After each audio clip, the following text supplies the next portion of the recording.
Hi friends, అందరూ ఎలా ఉన్నారు? మేమైతే చాలా బాగున్నాం. చాలామంది అడుగుతారు, నీ వీడియోస్ చూసి మాకు ఏం ఉపయోగం, ఎందుకు చూడాలి అని. దానికి నా సమాధానం ఒక్కటే.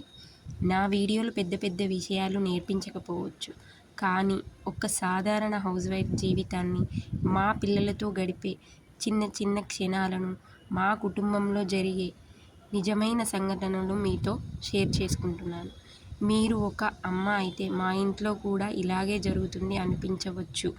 మీరు ఒక నాన్న అయితే పిల్లలతో గడిపే విలువైన క్షణాలు మీకు గుర్తుకు రావచ్చు. మీరు ఒంటరిగా ఉన్న మా కుటుంబంతో కొన్ని నిమిషాలు నవ్వుతూ గడపచ్చు. వంటలు, చిన్న చిన్న టిప్స్, దేవాలయ దర్శనాలు, మా రోజువారీ జీవితం, ఇవన్నీ ఎలాంటి నటన లేకుండా ఉన్నది ఉన్నట్టుగా మీ ముందుకు తీసుకురావడమే మా ప్రయత్నం. నా వీడియోలు మీకు ఒక చిరునవ్వు తెప్పించిన, ఒక మంచి ఆలోచన ఇచ్చిన, కొన్ని నిమిషాలు ఆనందంగా గడిపేలా చేసిన అదే నాకు చాలా సంతోషం. అందుకే మీ ప్రేమ, మీ సపోర్ట్ చాలా విలువైనది. Thank you so much watching. Please do subscribe my channel.